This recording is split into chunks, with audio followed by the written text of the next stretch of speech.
All right, so I'm working underneath the Thunderbird, as you can see.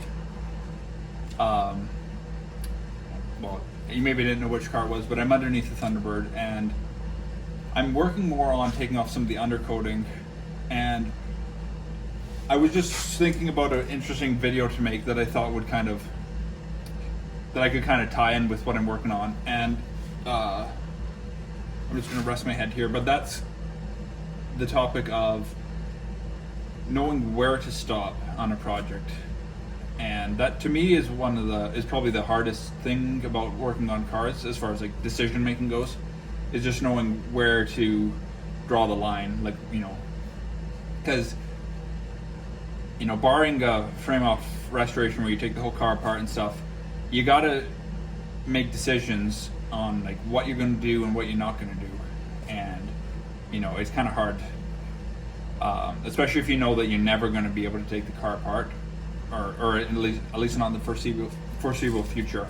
So and I've kind of been running up against that recently, and it reminded me of a couple of years ago. So basically, after I bought the car, I did a bunch of work on it, and then I kind of hit, after I had it for about one summer, so I kind of hit a dead spot where it's just like I had very little motivation to work on the Thunderbird, and it became more of like a chore to me, and I would just kind of try to avoid it at all costs. Like, I didn't really have a desire to get out and work on it, and a lot of that was just because I didn't know how to I didn't know what direction I wanted to take the car.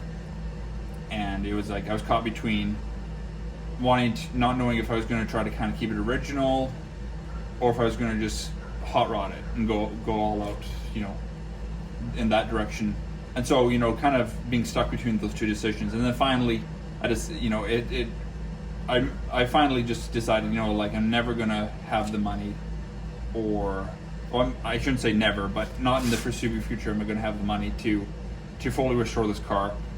But also, more importantly than that, is the more I thought about it, I was like, I don't even want to restore this car. Like, it's not the car that I would pick to restore, but it is a car I'd pick to hot rod, or whatever term you want to use for it, to modify, or just have fun with, whatever. So anyways, it's kind of weird. We're just sitting here, laying here, talking about random stuff, but to bring it back, is to kind of what the topic of the video is just knowing where to stop when you dive into something. So I've been doing some rust removal, painting, undercoating removal, that kind of stuff, and it is really grueling work. Like, so many times when you're working on a project, you'll just be like, you'll get that feeling that you just had enough, and like, I don't even want to think about this anymore. Like, and it goes from being kind of like a fun hobby, to feeling like a chore, which I find is a good time to pause and walk away, because when you get frustrated with your hobby car or something, that's when you're most likely to do something that you shouldn't. Like, you're working on something, you get frustrated, and then you end up breaking something, or because you can't get something to go and you end up snapping something or whatever, or you just get frustrated and then you burn out on your project, and then it sits for years or months, whatever it is. So I don't know, there's not an exact science to it, but it definitely helps to sometimes take a step away. But then setting realistic expectations, and I'm gonna do a video probably at some point, just kind of with like a top 5 or top 10 list for, I guess, like a rookie car restorer, or rookie mechanic, whatever, just kind of to set some expectations and kind of outline some things that I've learned along the way. But yeah, so as far as it goes with knowing where to stop, that's a hard thing to do. But one thing you can do is just take one thing at a time. And it's kind of like the old saying, how do you eat an elephant? One bite at a time, right? And so it's just like, taking off pieces. And especially if you do, if you're like me and like a lot of guys, you don't necessarily have tons of money, and you can go on YouTube or whatever, or even worse, on television. A lot of the auto shows are getting canceled these days. But you go on an auto show where they're restoring a car. That's so unrealistic. Like, that's not what it's like. For the average guy, this is what it is, like laying on your back trying to strip some off so you can paint something or whatever it is. So it's just like having those realistic expectations. But even the YouTube channels, like, there's a lot of YouTube channels, even smaller channels, that have, it's clear that they have a lot of money. They have a lift in their garage, or they have this or that. And so, it can kind of feel discouraging, because it's like you get all your, you watch some videos about how to do something and you like get all pumped, and then you go to the garage and you're laying under the car and just like, yeah, no, not interested. But anyway, so hopefully this will, kind of resonate with some of you guys, but just, take one thing at a time. And this will probably be one of my top things, and if I get around to making that video of a top 10 list. But you got to really develop like patience with your project, and also develop a love for learning. So if you don't love learning, you're probably not going to enjoy your project, because especially your first couple cars you do, the majority of what you do, the majority of your time is probably going to be learning, whether it's in just hands-on figuring something out, or reading material, repair manuals or whatever, or watching videos or whatever. The majority of your time is probably going to be researching stuff. And and then there's the aspect of actually getting out in the garage and getting something done. But yeah, so just just take it a little bit at a time, and just don't stress it. Like, if it stops being fun, there are times where you have to just like push through. It's like, yeah, I don't want to do this, but it needs to be done, kind of thing. But as much as you can, try to like, keep it a hobby. Don't let it encroach into your personal life, where it starts like, becoming a chore to you. Because it's like, you got to remember why you bought the car in the first place. For me, I was very naive when I bought the car. I just thought, it was like, yeah, I'm going to buy this old car and drive it around, and it's going to be awesome. And then you realize, like, no, it's actually, it needs a lot of work, and then all that kind of stuff. So anyways, today I'm just taking off some undercoating, because I kind of got a little bogged down after I painted the wheel wells, because I was like, it looks great and all, but it was a lot of work. It took me at least one full Saturday, pretty much, of a lot of like really dusty, nasty work. Like, I was just dirty, like I was wearing a respirator, which is good, but it's just dusty, nasty work. It's not fun. And then it just feels like you can kind of get like bogged down. So then I was thinking, well, I did that, and it's like, well, now we're ready to go. Because it feels weird, because it's like, certain parts of the car are like nice and shiny and all painted, and then you look at the rest of the car and it's like, it just feels overwhelming a lot of times. So I was just like, you know what? I'm just gonna pick something to do next. I have fuel line coming, which I'm going to be doing a little bit, is reworking the fuel system, like I had mentioned in a previous video. That's my next thing. But like I said, in that video, in the meantime, I'm going to do some stuff that doesn't really cost anything per se. Like, mine is just a little bit of paint, money for paint or whatever. But a lot of it's just like, a lot of this I could honestly do for free. Like, if I have time to burn or whatever, or extra time, I'll just come out in the garage, and I have tons of, rust removal or prep to do. So yeah, I was like, well, what can I do next? Like, and I was like, well, I'll paint the bottom of the trunk pan. And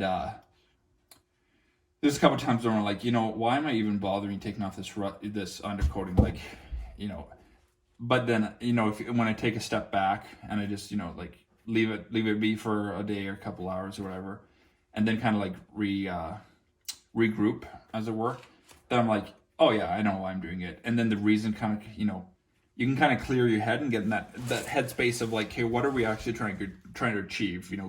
Going from just being like super, like, I'm done with this, like, I'm tired of, laying under the car or whatever, getting all dirty. And then you kind of lose sight of like what the goal you're trying to accomplish was. So sometimes it's good to just kind of reset. But anyway, so, the goal for this is, this looks nasty. Sure, like, I'm not going to go through all the problems of dropping the tank just to get the backside of this. But what I can do right now, and what makes the most sense to me, is to coat and paint what I can reach here. So that kind of just is what the whole video is about, is, you know, just picking things that you can do instead of obsessing and, or instead of, I guess, getting caught up on what you can't do, which is what really stalled me for, like, you know, probably, it was about 2 years, I think, where I just, like, basically stalled on the car. I would do little things here and there, but once I got, you know, I hit a point where it's just like, there was so much to do, and it's like, I don't even know where to start.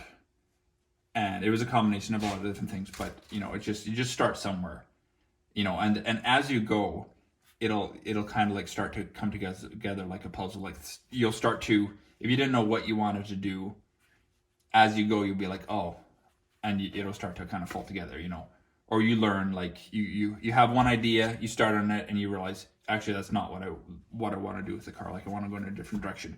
But the biggest thing is just get out there. And even if you're like, you know, I don't even know what I want to work on, just get out in the garage or go outside wherever your car is and just do something on it. Like, even if it's just like, hey, I've never looked at, you know, how the gas tank mounts or whatever. It's like, I'm going to go, you know what I mean? Like, those kind of things where you just go kind of like discover the car, because it's really daunting at first. Like, every new part of the car you take on, it's like, it's way more, generally speaking, there's a lot more to it than you initially thought. But again, it goes back to the learning thing.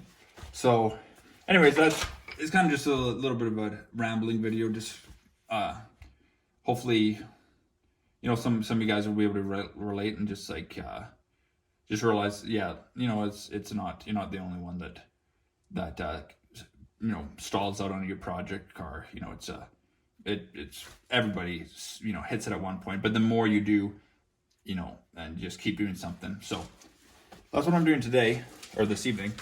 I actually just finished putting the final top coat on the wheel wells and all that kind of stuff. So undercoating time.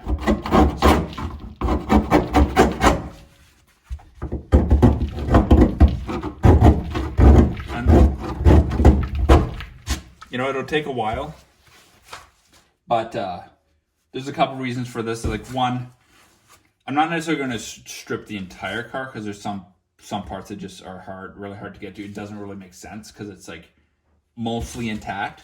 But for instance, like here, whereas like there's a lot of it that's fallen off over time. There's parts that are kind of loose. They may look like down there, but they're loose and they're actually like they could trap water. But I don't know if you probably can't see it really from where you are, but there's, you know, the upper part of the body is largely like really good condition undercoating. So, you know, a spot like that, I can't even reach like that. It would be ridiculous, you know, to even try to do that, because I can't really reach it, so it'd just be a waste of time. So, you know, that's why you kind of pick your battles with your car, and that'll kind of help steer the direction you're going to go. But, you know, another reason to take this off is you know, trying to take off weight where you can, if you're trying to do weight reduction on your car, that is. You know, and I can shave off probably about 5 or 6 pounds, I would guess, of undercoating off of just this one spot here, and then it'll allow me access to, you know, get this painted, and just one more part of the car will look nice. You know, like I said earlier, like sometimes it feels silly to even do anything, because it's like, if I can't do it all, or if I can't do it like, you know, 110%, why bother? And, you know, not everybody's like that, but a lot of guys, like myself included, is like, if you can't do it properly, why do it at all? And that has its place, you know, there's definitely a place for that mindset, but a lot of times that ends up actually being more harmful than helpful. So just start somewhere, you know, just pick something to do. It'll suck probably, but, you know, you'll learn to enjoy it. Like, you know, learn to just kind of, some people call it like embracing the suck or whatever, but, you know, just embrace the nasty part. You know, it'll take me a while to do this, but I got nothing else to really do on the car right now, because I don't have money for any parts. So, but I do have paint. I got a scraper, I do have a needle scaler, which turned out not to really work very well. But yeah, so I don't know. That was kind of a random video and awkward spot to be filming. But hopefully that was helpful, and thanks for watching. See you in the next one.